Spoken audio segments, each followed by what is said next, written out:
नमस्ते दोस्तों, न्यूज सक्षम केंद्र आपका हार्दिक स्वागत है। दोस्तों इस यहाँ पर हम पढ़ रहे थे मेवाड़ राजवंश से, और मेवाड़ राजवंश के अंदर भी हमने कल देख लिया था राणा सांगा। अब देखते हैं दोस्तों, राणा सांगा के बाद में यहाँ पर तीन छोटे छोटे हम यहाँ पर राजा पढ़ेंगे। रतन सिंह, इसके बाद में हम देखेंगे विक्रमा, राणा सांगा। राणा सांगा के बारे में हमने यहाँ पर कल चर्चा कर ली थी दोस्तों। अब हम यहाँ पर देखते हैं राणा सांगा के बाद में यहाँ पर शासक तीन बनते हैं। एक इसके बाद में आता रतन सिंह, विक्रमादित्य, और इसके बाद में आ गया था बनवीर या बनवीर। तो यहाँ पर कुछ यानी 1528 से लेकर 1540 के मध्य, यानी इन 12 वर्ष के मध्य यहाँ पर शासन कितने आ गए थे? तीन शासक आ गए थे। रतन सिंह का शासनकाल था 1528 से लेकर 1531 के मध्य। इसके बाद में आता विक्रमादित्य, और इसका शासनकाल था 31 से लेकर 1536 के मध्य। और इसके बाद में बनवीर आ गया था 1536 से लेकर 1540 के मध्य। तो आज हम यहाँ पर तीन राजाओं के बारे में यहाँ पर चर्चा करेंगे। रतन सिंह, विक्रमादित्य, और इसके बाद में आया था हमारा बनवीर या बनवीर। इसके बारे में भी हम यहाँ पर चर्चा करेंगे दोस्तों। तो अब हम देख लेते हैं दोस्तों, पहले रतन सिंह। कौन है ये रतन सिंह? कहां से ये रतन सिंह आया था? इसके बारे में हम यहाँ पर चर्चा करते हैं दोस्तों। विक्रमादित्य कौन था या बनवीर यहाँ पर कौन था, इसके बारे में भी हम यहाँ पर चर्चा करते हैं दोस्तों। तो हम पहले देखते हैं रतन सिंह कौन है। देखो यहाँ पर रतन सिंह के बारे में हम चर्चा करते हैं दोस्तों। एक तो रतन सिंह है, देखो राणा सांगा की दो पत्नियां थी। यहाँ पर राणा सांगा की यहाँ पर पत्नियां कितनी थी? दो पत्नियां थी। एक का नाम था धनबाई, धनबाई, ये थी कहां की? जोधपुर की। धनबाई कहां की थी? जोधपुर की धनबाई थी। एक थी यहाँ पर कर्मावती, कर्मावती, ये कहां की थी? हाड़ा, यानी ये बूंदी की थी। इनको मत जोड़ा, बूंदी की थी। तो अब देखते हैं दोस्तों, यहाँ पर एक धनबाई है जो जोधपुर की है, और एक कौन थी यहाँ पर? कर्मावती थी, ये बूंदी हाड़ा की थी। अब देखते हैं दोस्तों, यहाँ पर धनबाई से भी यहाँ पर पुत्र हुए थे कितने? दो। एक का नाम था रतन सिंह, रतन सिंह, और एक का नाम था यहाँ पर भोजराज, भोजराज। एक का नाम क्या है? रतन सिंह है, और एक का नाम यहाँ पर क्या था? भोजराज था। कर्मावती के भी यहाँ पर पुत्र थे, दो पुत्र थे। एक का नाम था विक्रमादित्य, विक्रमादित्य, और एक का नाम था उदय सिंह, उदय सिंह। अब देखते हैं यहाँ पर दोस्तों, सांगा की यहाँ पर कुल कितनी पत्नियां थी? दो पत्नियां थी। धनबाई जो जोधपुर की थी, कर्मावती कहां की थी? हाड़ा चौहान बूंदी की थी। अब देखते हैं धनबाई से पुत्र हुए रतन सिंह और भोजराज। ये भोजराज वही है जो मीरा का क्या था? पति था। और इस कर्मावती के विक्रमादित्य और एक कौन था? उदय सिंह था। अब देखते हैं यहाँ पर दोस्तों, अगर यहाँ पर शासक राणा सांगा यहाँ पर कर्मावती के अगर पुत्रों को शासक बना देगा, तो इधर धनबाई वाले पुत्र या क्या हो जाएंगे? नाराज हो जाएंगे। इसलिए इसने क्या किया था? कर्मावती को एक जागीर दी थी, और वो जागीर कौन सी दी थी? रणथंभौर की जागीर। कौन सी जागीर दे दी थी इसको? रणथंभौर की ये जागीर से सौंप दी गई थी। और यहाँ पर शासक बना दिया गया था किसको? रतन सिंह को शासक बना दिया गया था, और इसी का शासनकाल था 1528 से लेकर 1531। तो ये था दोस्तों यहाँ पर रतन सिंह, और भोजराज की मृत्यु हो गई थी जो मीरा का क्या थे? पतिता। तो अब हम देखते हैं यहाँ पर दोस्तों रतन सिंह के बारे में हम चर्चा करते हैं। रतन सिंह की मृत्यु कैसे होती है और रतन सिंह के बारे में हम यहाँ पर चर्चा करते हैं दोस्तों।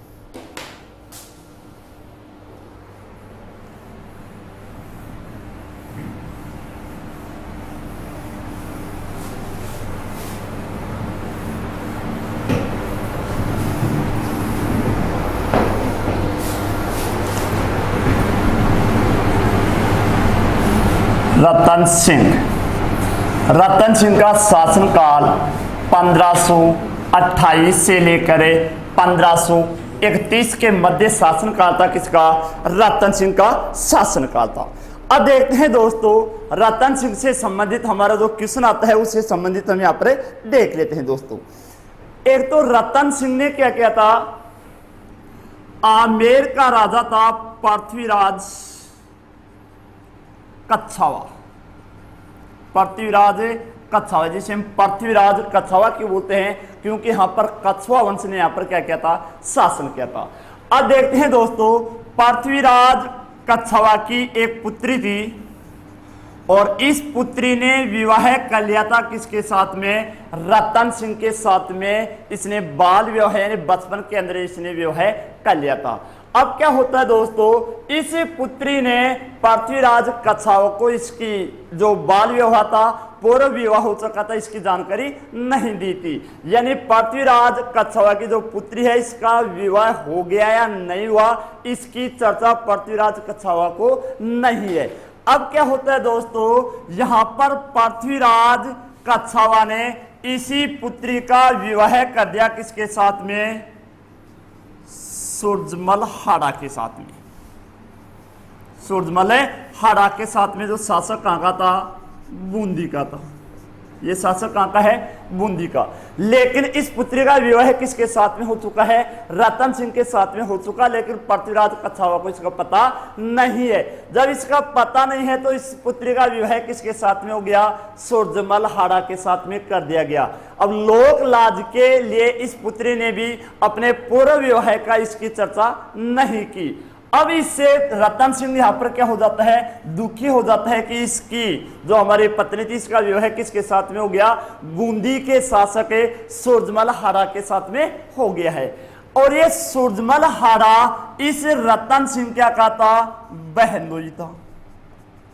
यानी रतन सिंह की बहन किसकी ब्याही थी, सूरजमल हाड़ा की ब्याही हुई थी। अब क्या होता है दोस्तों यहाँ पर, अब रतन सिंह अपनी योजना बनाना प्रारंभ कर देते हैं किसकी हत्या करने के लिए, सूरजमल हाड़ा की हत्या करने के लिए यहाँ पर क्या बनाता है, योजना बनाना प्रारंभ कर देता है। अब देखते हैं दोस्तों यहाँ पर जैसे योजना बनाना ये प्रारंभ कर देता है और उसे एक अच्छा अवसर भी मिल जाता है कि बसंत ऋतु के अंदर जो पहला आखेट, यानी पहले राजा महाराजा क्या करते थे, जैसे बसंत ऋतु प्रारंभ होती थी तो वहां पर आखेट खेलने के लिए जाया करता था। इसे बोला गया था अहेरिया उत्सव। कौन सा उत्सव है, अहेरिया उत्सव। तो अहेरिया उत्सव के ऊपर सूरजमल हाड़ा ने आमंत्रित किया किसको, रतन सिंह को यहां पर आमंत्रित करता है और इस मौके की इसे क्या थी, आवश्यकता भी थी। अब जैसे रतन सिंह पहुंच जाता है कहां पर, बूंदी के अंदर है, और एक दिन ये दोनों यहां पर शिकार खेलने के लिए एक बूंदी के घने जंगलों के अंदर पहुंच जाते हैं। इनकी सेना काफी दूर रह जाती है। रतन सिंह को यहां पर एक अच्छा अवसर मिलता है और उसने क्या किया, रतन सिंह ने अपनी तलवार से वार कर दिया किसके ऊपर, सूरजमल हाड़ा के ऊपर। रतन सिंह वहां पर सोचने लग जाता है कि सूरजमल हाड़ा यहाँ पर मर चुका है, इसलिए वो वापस आने की कोशिश करता है। लेकिन पीछे से सूरजमल हाड़ा ने क्या कर दिया, फिर से ललकारा किसको, रतन सिंह को, और रतन सिंह और सूरजमल हाड़ा के मध्य युद्ध होता है दोनों के मध्य, और इस युद्ध के अंदर रतन सिंह की क्या हो जाती है, मृत्यु हो जाती है। तो ये था दोस्तों यहाँ पर रतन सिंह से संबंधित, यानी इसकी मृत्यु कब हो जाती है, 1531 के अंदर इसकी मृत्यु हो जाती है। जब इसकी यहाँ पर मृत्यु होती है तो ये निसंतान था, यानी इसके उस समय कोई किसी भी प्रकार की कोई संतान नहीं थी। इसका जो छोटा भाई था भोजराज, वो पहले ही यहाँ पर मर चुका था, जो मीरा बाई का क्या था, पति था। अब यहाँ पर देखो, यहाँ पर जो जोधपुर वाली राजकुमारी थी से दोनों पुत्र थे, ये यहाँ पर समाप्त हो जाते हैं, इनके कोई यहाँ पर संतान नहीं रहती है। तो अब रणथंभौर से आती है कौन है, कर्मावती, और कर्मावती का यहाँ पर पुत्र बनेगा कौन है, विक्रमादित्य। देखते हैं दोस्तों,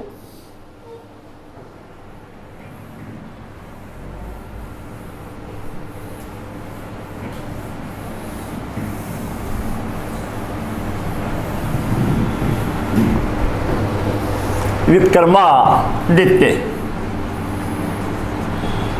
विक्रमादित्य, विक्रमादित्य का शासनकाल है 1531 से लेकर 1536 के मध्य शासनकाल है किसका, विक्रमादित्य का। किसका पुत्र है, कर्मावती का ये क्या था, पुत्र था। जब विक्रमादित्य यहाँ पर शासक बनता है उस समय ये अल्प आयु का था, यानी इसकी एज बहुत ही कम बताई गई थी, लगभग 10 वर्ष की आयु का ये बच्चा था। तो जब इसे यहाँ पर शासक बनाया गया था तो यहाँ पर विक्रमादित्य का संरक्षक किसको बनाया गया था, कर्मावती को यहाँ पर क्या बनाया गया था, इसका संरक्षक बनाया गया था। यानी देख रेख कर रही थी यहाँ पर कौन है, कर्मावती यहाँ पर देख रेख कर रही थी। अब देख तो यहाँ पर दोस्तों, यानी एक गुजरात का उस समय शासक कौन है जिसने यहाँ पर मेवाड़ के ऊपर आक्रमण करने की सोचता है। क्यों सोचता है, क्योंकि उसे पता है कि मेवाड़ का शासक है जो एक अभी तक बालक है और वहां का शासन संभाल रही है, इसकी माता कर्मावती संभाल रही है, वो भी एक क्या है, महिला है। इसलिए गुजरात का शासक, गुजरात का शासक बहादुर शाह, जब बहादुर शाह था, उसमें गुजरात का यहाँ पर शासक कौन था, बहादुर शाह यहाँ का शासक था। अब क्या होता है दोस्तों, मेवाड़ के ऊपर यानी 1533 के अंदर, जैसे 31 में शासक बनता है तो 2 वर्ष के बाद में 1533 ईस्वी के अंदर बहादुर शाह ने क्या कर दिया, मेवाड़ के ऊपर इसने क्या कर दिया, आक्रमण कर दिया। मेवाड़ के ऊपर उसने जैसे यहाँ पर आक्रमण किया तो यहाँ पर कर्मावती, मेवाड़ की सुरक्षिका कौन है, यहाँ पर कर्मावती है। कर्मावती ने क्या किया था, इस बहादुर शाह को एक तो रणथंभौर की जागीर दे दी। कौन सी जागीर दे दी, रणथंभौर की, इसको कुछ जागीर दे दी और कुछ इसे धन देकर इसे क्या कर दिया, मेवाड़ से इसने विदा कर दिया, यानी इसे लौटा दिया। तो एक बार तो यहाँ पर गुजरात का शासक और मेवाड़ के मध्य जो संघर्ष होने वाला था ये एक बार यहाँ पर क्या हो गया, टल गया। लेकिन गुजरात का शासक बहादुर शाह है, ये फिर से क्या कर देता है, मेवाड़ के ऊपर आक्रमण कर देता है और अब की बार यहाँ पर क्या होगा, युद्ध होगा। उसके बारे में हम चर्चा करते हैं दोस्तों। दूसरा आक्रमण यानी पहलतम आक्रमण कब हुआ, 1533 के अंदर, और दूसरा आक्रमण हो रहा है 1534 के अंदर। लेकिन यहां पर शाखा कब होगा, 1535 के अंदर। यानी 1534 और 35 के मध्य गुजरात के शासक ने फिर से आक्रमण कर दिया, किसके ऊपर है, मेवाड़ के ऊपर उसने आक्रमण कर दिया। अब देखते हैं यहां पर दोस्तों, उस समय दिल्ली का शासक कौन हुआ, उसमें यहां पर दिल्ली का शासक कौन हुआ होगा। तो उस समय दिल्ली के अंदर कौन सा वंश चल रहा था, मुगल काल। कौन सा काल चला था, मुगल काल चला था। और मुगल काल का भी पहला शासक यहां पर कौन था, बाबर। बाबर को बेटो हुमायूं, कौन था, हुमायूं था। तो यहां पर बाबर का शासन काल था 26 से लेकर 30 तक, 26 से लेकर 30 तक। हुमायूं का शासन काल था 1530 से लेकर कंटिन्यू यहां तक 40 तक था। लेकिन फिर बाद में 55-56 के अंदर इसका शासनकाल फिर से हुमायूं आ चुका था। तो दिल्ली की अगर हम बात करें तो उसमें यहां पर शासक कौन है, हुमायूं यहां का शासक था। अब क्या होता है दोस्तों, जैसे बहादुर शाह ने दोबारा मेवाड़ के ऊपर आक्रमण करता है तो यहाँ का शासक कौन था, यानी मेवाड़ के अंदर शासक कौन है, कर्मावती की देखरेख के अंदर मेवाड़ चल रहा था। लेकिन दिल्ली के अंदर शासक कौन है, हुमायूं है। हुमायूं की सहायता प्राप्त करना चाहती है कौन है, कर्मावती, इसलिए कर्मावती ने हुमायूं को क्या भेजी थी, यहाँ पर राखी भेजी थी। लेकिन हुमायूं है जो समय के अंदर मेवाड़ के अंदर नहीं पहुंच पाया था, यानी ये काफी लेट हो चुका था। उससे पहले तो यहाँ पर क्या हो गया था, मेवाड़ का साका हो चुका था। तो अब देखते हैं दोस्तों, कर्मावती ने यानी मेवाड़ के शासक कर्मावती ने किसी मुगल बादशाह को राखी भेजी थी, तो हुमायूं को भेजी थी। एक बार मैं आपको बता देता हूं, कर्मावती किसकी पत्नी है, सांगा की। किसकी पत्नी थी, सांगा की। सांगा का दुश्मन कौन था, बाबर। खानवा का युद्ध लड़ा था। लेकिन ये राजनीति है दोस्तों, यहां पर राजनीति किसी की नहीं होती है दोस्तों। सांगा की पत्नी कौन है, कर्मावती। सांगा का दुश्मन कौन है, बाबर। बाबर को बेटों को ने हुमायूं, और हुमायूं को राखी किसने भेजी, कर्मावती ने यहाँ पर भेजती है दोस्तों। अब देखो यहाँ पर दोस्तों, जैसे 1534 के अंदर बहादुर शाह ने यहाँ पर आक्रमण किया, तो बहादुर शाह के अंदर जैसे यहाँ पर आक्रमण होता है, तो विक्रमादित्य को इसको कहां पर भेज दिया जाता है, ननिहाल के अंदर इसको भेज दिया जाता है दोस्तों। अब क्या होता है दोस्तों, यहाँ पर जो चित्तौड़ का दुर्ग था, ये किसके हाथों में आ जाता है, यानी यहाँ का सेनापति बाघ सिंह। बाघ सिंह की देख रेख के अंदर चित्तौड़ के किले को यहाँ पर सौंप दिया जाता है। अब क्या होता है दोस्तों, जैसे यहाँ पर बहादुर शाह के द्वारा यहाँ पर आक्रमण किया गया, तो बाघ सिंह के नेतृत्व में यहाँ पर क्या किया गया था, केसरिया। और यहाँ पर केसरिया और जौहर किसके नेतृत्व में किया गया था, जौहर किसके नेतृत्व में हो रहा है, यहाँ पर कर्मावती के नेतृत्व में। तो ये 1534-35 के अंदर मेवाड़ का दूसरा साका हुआ था।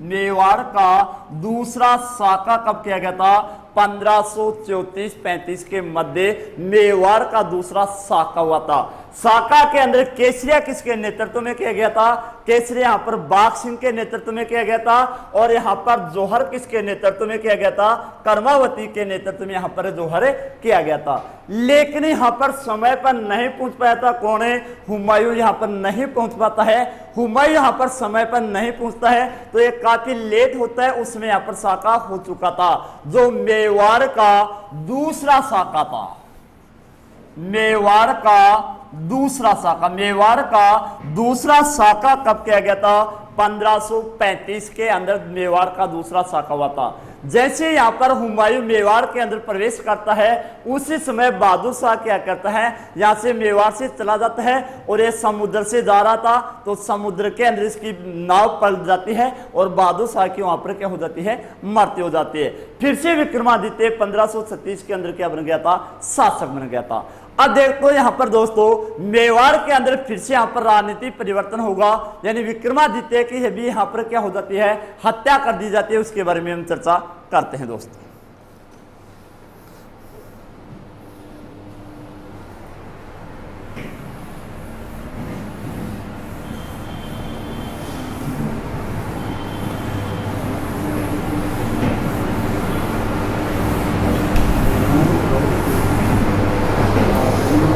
इसके बाद में शासक बनेगा बनवीर। 1537 से लेकर 1540, 1536 से लेकर 1540, यानी 1536 के अंदर विक्रमादित्य की हत्या कर दी जाती है। किसके द्वारा, बनवीर के द्वारा यहाँ पर हत्या कर दी जाती है। अब देखते हैं दोस्तों, बनवीर कौन है, ये बनवीर कौन था। बनवीर है दोस्तों राणा सांगा का बड़ा भाई, यानी रायमल का पुत्र था। ये कौन है, पृथ्वीराज सिसोदिया। पृथ्वीराज सिसोदिया कौन था यहाँ पर, पृथ्वीराज सिसोदिया, जिसे उडना पृथ्वीराज के नाम से भी जाना जाता था। और इसी उडना पृथ्वीराज की एक दासी थी, दासी का पुत्र था कौन, बनवीर। इसी दासी का पुत्र कौन था, बनवीर था। तो इस बनवीर ने विक्रमादित्य की क्या कर दी थी, हत्या कर दी थी। हत्या करने के बाद में विक्रमादित्य, यानी इसका यहां पर एक व्यक्ति और रह जाता है, विक्रमाउदय सिंह। कौन रह जाता है, उदय सिंह। उदय सिंह यहाँ पर एक बच्चा था उसमें, और उदय सिंह को भी ये क्या करना चाहता, मारना चाहता था। लेकिन एक व्यक्ति है यहाँ पर, एक महिला है जिसका नाम था पन्नाधाय। पन्नाधाय का एक पुत्र था चंदन। क्या नाम था, चंदन।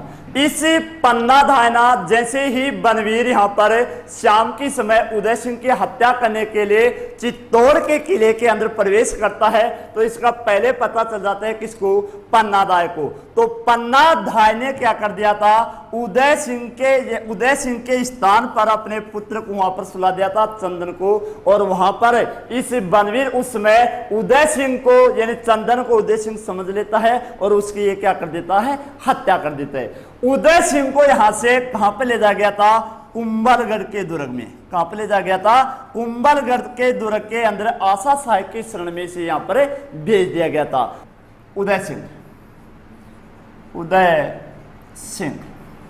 उदय सिंह का शासनकाल है 1540 से लेकर 1572 ईस्वी का शासनकाल माना गया है। किसका, उदय सिंह का शासनकाल माना गया।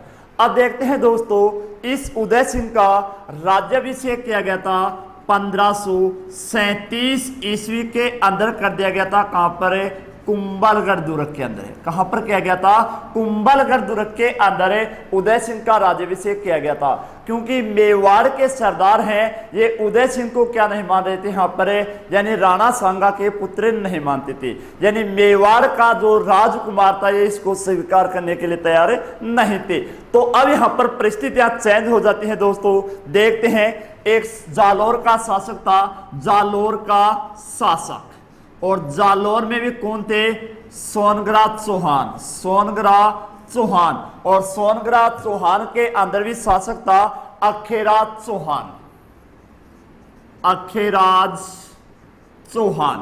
इस अखेराज चौहान ने अपनी पुत्री का विवाह कर दिया किसके साथ में, उदय सिंह के साथ में, जिसका नाम था जयंताबाई किसकी पुत्री है, अखेराज चौहान की, यानी सोनग्राह अखेराज। और सोनग्राह चौहान कहां पर थे, जालौर के अंदर थे। यानी उदय सिंह को यहां पर जब इसका राज्याभिषेक किया गया था, उसी समय अखेराज चौहान के द्वारा अपनी पुत्री का भी क्या कर दिया गया था, जन्म यानी विवाह कर दिया गया था। तीसरी बात अगर देखें हमें, तो उदय सिंह राणा सांगा का 5वां पुत्र था। कितने नंबर का पुत्र था ये, 5वां पुत्र था। लेकिन मेवाड़ के अंदर उस समय यहां पर शासन किसके करवा दिया था, बनवीर यहां पर शासन कर रहा था। अब यहां पर उदय सिंह को एक तो सोनग्राह अखेराज जो जालौर के चौहान है ये इसको सहायता करते हैं। दूसरी बात मारवाड़ के शासक थे, ये भी इसकी क्या करते हैं, उदय सिंह की यहां पर सहायता करते हैं, और इसको मेवाड़ का यहां पर क्या बना दिया जाता है, शासक बना दिया जाता है। तो ये था दोस्तों हमारा उदय सिंह। अब देखते हैं दोस्तों, उदय सिंह से हमारे जो क्वेश्चन बनते हैं उनके बारे में हम चर्चा करते हैं। एक तो उदय सिंह वह शेरशाह सूरी के मध्य युद्ध हुआ था, इसकी चर्चा करेंगे। दूसरी बात, पहले हम यहां पर चर्चा करेंगे शेरशाह सूरी व उदय सिंह के मध्य संघर्ष, उदय सिंह के मध्य संघर्ष। दूसरा हम यहां पर करेंगे मारवाड़ का शासक उस समय था मालदेव व उदय सिंह के मध्य संघर्ष। तीसरा यहां पर संघर्ष हुआ था उदय सिंह व अकबर के मध्य संघर्ष, अकबर के मध्य संघर्ष।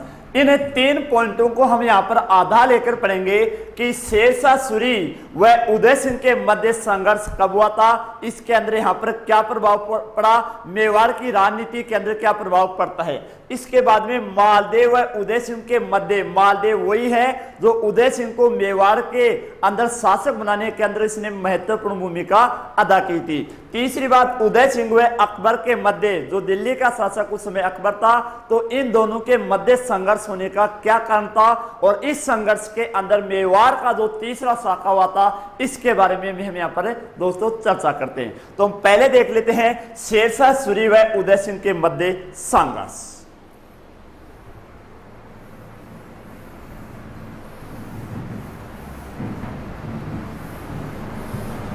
शेरशाह सूरी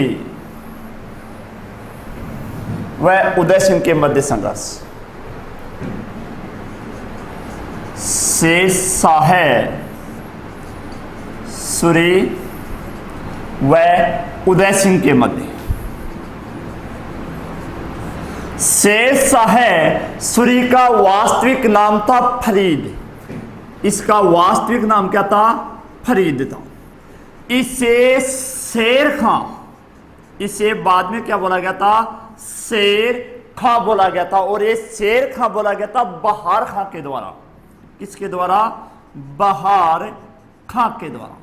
और इसने जब कन्नौज बिलग्राम का युद्ध लड़ा था, चौसा का युद्ध 1539 में, कन्नौज बिलग्राम का युद्ध 1540 के अंदर ये लड़ा गया था। उस समय यहाँ पर दिल्ली का शासक कौन था? हुमायूं था। हुमायूं के ये क्या कर देता है? भारत से पराजित कर देता है, भारत से इसे निकाल देता है। इसके बाद में कन्नौज बिलग्राम के बाद में शेर खां ने कौन सी उपाधि धारण की थी? शेरशाह सूरी के नाम से दिल्ली का क्या बना था? शासक बना था। लेकिन इसका वास्तविक नाम क्या था? फरीद था। इसे बहार खां ने इसे क्या बोला था? शेर खां बोला था, क्योंकि इस फरीद ने एक झटके के अंदर ही एक शेर का क्या कर दिया था? इसने शिकार कर दिया था। तलवार के एक झटके से उसने शेर का शिकार कर दिया था। तब इसे बहार खां ने इसे क्या बोला था? शेर खां बोला था। अब देखते हैं दोस्तों, शेरशाह सूरी शासक कहां का है? दिल्ली का। ये शासक कहां का है? दिल्ली का ये शासक था। तो शेरशाह सूरी ने 1543 ईस्वी के अंदर, 1543 ईस्वी के अंदर इसने आक्रमण किया। किसके ऊपर? चित्तौड़ के ऊपर इसने क्या कर दिया? आक्रमण। चित्तौड़ के ऊपर इसने क्या किया? यहां पर आक्रमण कर दिया था। लेकिन क्या होता है दोस्तों, यहां पर उदय सिंह ने क्या किया? शेर खां से युद्ध करने के लिए इसने ये तैयार नहीं हुआ। यानी उदय सिंह शेरशाह सूरी से युद्ध करने के लिए तैयार नहीं था। ये इसके साथ में संधि करना चाहता था। और इसी उदय सिंह ने चित्तौड़ के दुर्ग की चाबियां सौंप दी थी। किसको? शेरशाह सूरी को। तो शेरशाह सूरी यानी शेरशाह सूरी को चित्तौड़ के दुर्ग की चाबियां संभालने वाला, सौंपने वाला मेवाड़ का शासक कौन था? उदय सिंह था। अब क्या करता है दोस्तों, यहां पर शेरशाह सूरी ने भी चित्तौड़ के ऊपर आक्रमण नहीं किया। उसने भी यहां पर क्या कर दिया था? एक व्यक्ति को चित्तौड़ के अंदर, यानी शेरशाह सूरी ने अपने एक व्यक्ति को चित्तौड़ के अंदर क्या कर देता है? नियुक्त कर देता है। और उस व्यक्ति का नाम था खवास बख्श। खवास बख्श खां। खवास बख्श खां को यहां पर क्या कर देता है? इसे नियुक्त कर देता है मेवाड़ के अंदर, चित्तौड़ के अंदर। अब क्या होता है दोस्तों, शेरशाह सूरी की मृत्यु हो जाती है 1545 के अंदर। इसकी मृत्यु कब हो जाती है? 1545 ईस्वी के अंदर इसकी मृत्यु हो जाती है। तो उदय सिंह क्या करता है? खवास खां को यहां से क्या कर देता है? मेवाड़ से निकाल देता है और फिर से चित्तौड़ के ऊपर अपना स्वयं का क्या कर लेता है? अधिकार कर लेता है। तो ये तो था दोस्तों उदय सिंह व शेरशाह सूरी के मध्य संघर्ष। अब देखते हैं दोस्तों, मारवाड़ व मेवाड़ के मध्य संघर्ष का क्या कारण रहा होगा, क्योंकि मारवाड़ का उस समय शासक कौन था? मालदेव था। मालदेव ने ही उदय सिंह को शासक बनाने के लिए महत्वपूर्ण भूमिका अदा की थी। लेकिन इन दोनों के मध्य भी यहां पर संघर्ष क्यों हो रहा है, इसका कारण सुन लेना दोस्तों। यहां पर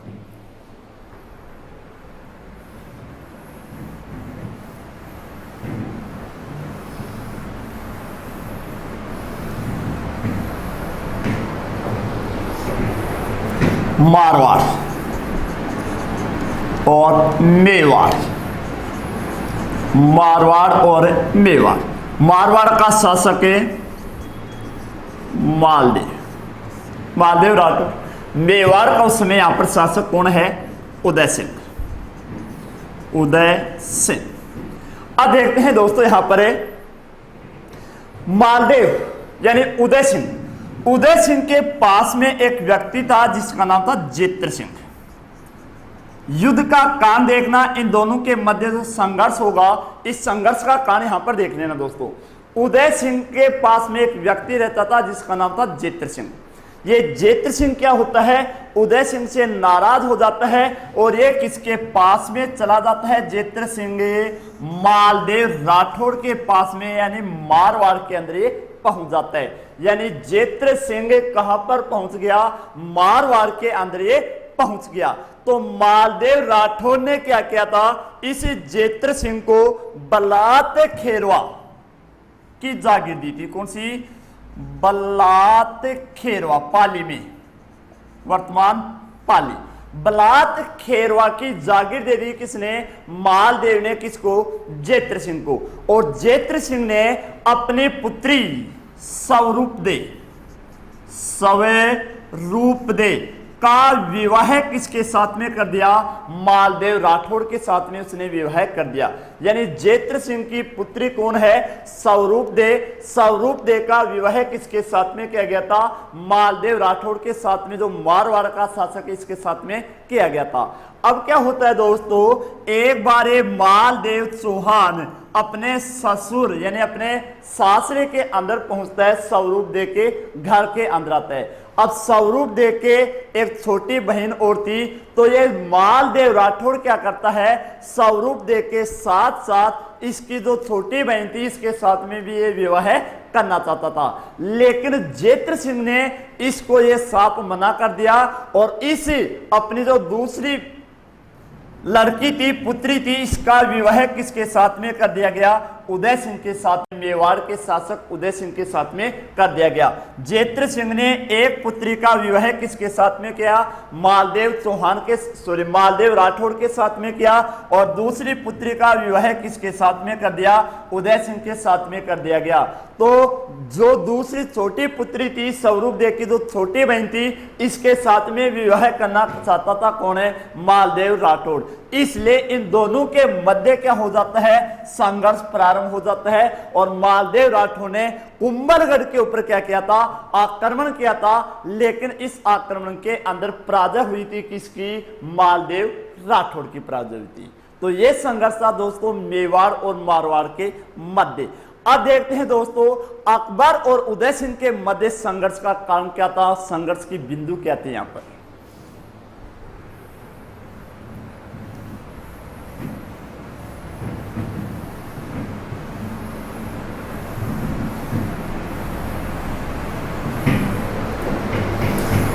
उस समय दिल्ली का शासक कौन था, अकबर। ठीक है, अब देखते हैं अकबर व उदय सिंह के मध्य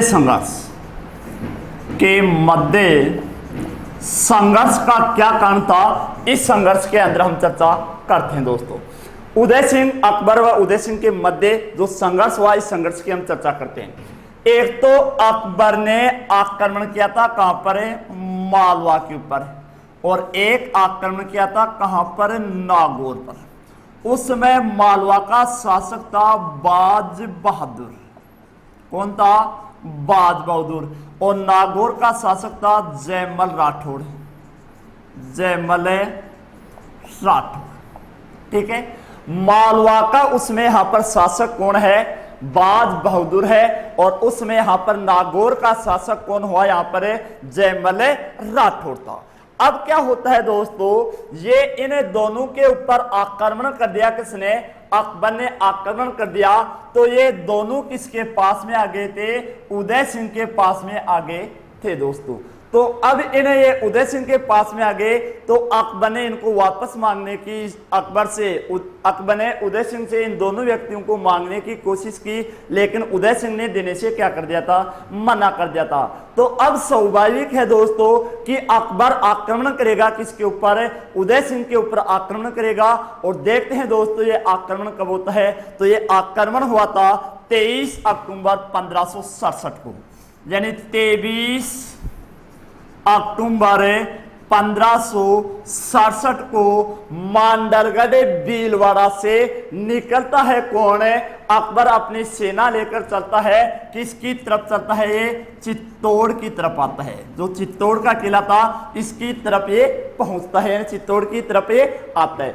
अब क्या होता है दोस्तों, इधर चित्तौड़ के अंदर, मेवाड़ के अंदर क्या होता है? यहाँ पर मेवाड़ के अंदर क्या किया जाता था? उदय सिंह को तो यहां से निकाल दिया जाता है, यानी यहां पर एक सरदारों की मीटिंग होती है। मीटिंग के अंदर ये निश्चित किया गया कि उदय सिंह तो कहां पर चला जाएगा? कुंभलगढ़ दुर्ग में। उदय सिंह तो कहां पर जाएगा? कुंभलगढ़ दुर्ग में, कुंभलगढ़ दुर्ग में। और चित्तौड़ है, जो चित्तौड़ का किला है, इस चित्तौड़ का कार्यभार कौन संभालेगा? जयमल राठौड़ व फत्ता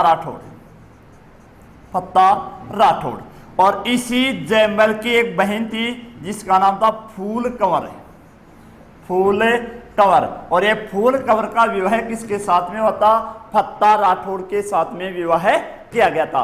यानी फूल कंवर जयमल, यानी फत्ता सिंह या फत्ता राठौड़, इसे फतेह सिंह भी बोल सकते हैं। फत्ता की पत्नी का नाम क्या था? फूल कंवर था। और फूल कंवर किसकी बहन थी? जयमल राठौड़ की ये बहन थी। तो चित्तौड़ के किले के, यानी चित्तौड़ का किले का देखभाल कौन करेगा? जयमल राठौड़ व फत्ता सिंह या फतेह सिंह के द्वारा यहाँ पर किया गया था। अब क्या होता है दोस्तों, 1567 के अंदर ये, यानी चित्तौड़ के ऊपर क्या कर दिया जाता है? आक्रमण कर दिया जाता है। आक्रमण के अंदर गोला बारूदों से आक्रमण होता है, तो चित्तौड़ की जो दीवार थी ये टूट जाती है दोस्तों। जैसे ही रात के समय में इसी दीवार की मरम्मत कर दी जाती थी राठौड़ों के द्वारा, और दिन के अंदर ये फिर से क्या हो जाती थी? टूट जाती थी। तो यहाँ पर जयमल राठौड़ क्या कर रहा था? इस मरम्मत, जो दीवार टूटी हुई थी इसकी मरम्मत करा था। उसी समय क्या होता है यहाँ पर दोस्तों? संग्राम सिंह के द्वारा, संग्राम सिंह, ये किसका सैनिक था? अकबर का सैनिक था। संग्राम सिंह के द्वारा जयमल राठौड़ के पैर के अंदर क्या लग जाती है? एक गोली लग जाती है, और उसी समय ये क्या हो जाता है? युद्ध प्रारंभ हो जाता है। इसी जयमल राठौड़ का एक भतीजा था जिसका नाम था कल्ला राठौड़। इसी कल्ला राठौड़ ने क्या किया था? इस 1567 और 68 के अंदर जो युद्ध हो रहा है, इस युद्ध के अंदर जयमल और कल्ला राठौड़, इसका भतीजा है जयमल का, कल्ला राठौड़ ने क्या किया था? जब जयमल घायल हो गया था तो उसने अपने चाचा को, जो कंधों के ऊपर बैठाकर यहां पर युद्ध किया था। इसलिए अगर जयमल के ऊपर, कंधों के ऊपर कौन बैठा हुआ है? कल्ला के कंधों के ऊपर कौन है? जयमल है। दो हाथ किसके हैं? कल्ला के हैं। दो हाथ किसके होंगे? जयमल के होंगे। तो यहां पर 4 हाथों वाला देवता के नाम से भी जाना जाता है किसे? कल्ला राठौड़ को। 4 हाथों वाला देवता के नाम से किसे जाना जाता है? कल्ला राठौड़ को यहां पर जाना जाता है दोस्तों। इस युद्ध के अंदर क्या होता है? यह युद्ध लंबा चलता है, और 25 फरवरी 1568 के अंदर चित्तौड़ के अंदर क्या होता है दोस्तों? चित्तौड़ के अंदर जोहर किया जाता है। और जोहर किसके नेतृत्व में किया जाता है? फूल कंवर के द्वारा यहाँ पर जोहर कर दिया जाता है। और फतेह सिंह के द्वारा यहाँ पर क्या किया गया था? केसरिया। यह मेवाड़ का कौन सा शाखा था दोस्तों? तीसरा शाखा था। या मेवाड़ का अंतिम शाखा कब हुआ? 25 फरवरी 1568 को मेवाड़ का तीसरा शाखा था दोस्तों, या अंतिम शाखा था। इसके बाद में मेवाड़ के अंदर किसी भी प्रकार का कोई शाखा नहीं हुआ था दोस्तों। तो मेवाड़ के यहां पर शाखे हुए थे कितने? 3 शाखे हुए थे। पहला शाखा कब हुआ था? 1303 के अंदर। पहला शाखा कब हुआ था? मेवाड़ का 1303 में हुआ था। रतन सिंह व अलाउद्दीन खिलजी के मध्य जब आक्रमण हुआ था, युद्ध हुआ था, उस समय हुआ था। दूसरा हुआ था यहाँ पर 1534 और 35 के मध्य। शाखा कब हुआ था? यहाँ पर 1535 के अंदर हुआ था। उस समय गुजरात का शासक बहादुर शाह है, वह उस समय गुजरात का शासक कौन था? बहादुर शाह था। लेकिन यहाँ का शासक कौन था? विक्रमादित्य था। उस समय भी यहाँ पर मेवाड़ का कौन सा हुआ था? दूसरा शाखा हुआ था। और मेवाड़ का तीसरा शाखा कब हो रहा है? 1568 के अंदर मेवाड़ का तीसरा साका हुआ था दोस्तों। तो इस आधार पर मेवाड़ के अंदर कुल कितने साके हुए थे? 3 साके हुए थे। अब देखते हैं दोस्तों, उदय सिंह उस समय कहां पर आ जाता है? कुंभलगढ़ दुर्ग के अंदर आ जाता है, और इसी कुंभलगढ़ दुर्ग के अंदर ही कुंभलगढ़ दुर्ग के अंदर आ जाता है। इसके बाद में इस उदय सिंह के अंतिम दिन बिताए थे इसने कहां पर है? गोगुंदा के अंदर।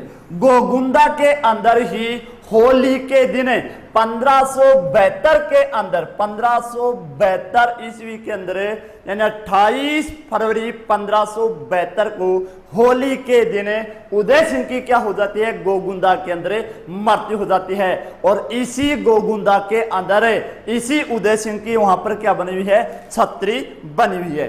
इसी उदय सिंह के द्वारा 1559 के अंदर उदयपुर शहर बसाया गया था। उदयपुर शहर किसने बसाया था? उदय सिंह ने बसाया था। और ये उदय सिंह ने कब बसाया था? 1559 के अंदर यहां पर उसने शहर बसाया था दोस्तों।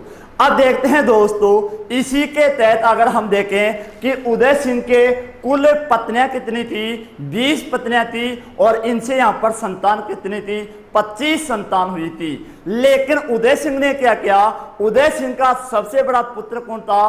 प्रताप था, महाराणा प्रताप था। लेकिन उदय सिंह ने क्या किया था? महाराणा प्रताप को अपना उत्तराधिकारी नहीं बनाता है, और भटियानी रानी धनबाई धीरबाई, भटियानी रानी जैसलमेर की थी धीरबाई, इसका पुत्र था जगमाल। तो ये अपना उत्तराधिकारी किसको नियुक्त कर देता है? जगमाल को नियुक्त कर देता है। लेकिन इसका सबसे बड़ा पुत्र कौन था? महाराणा प्रताप था। इसके बारे में हम चर्चा करेंगे दोस्तों अगले वीडियो के अंदर।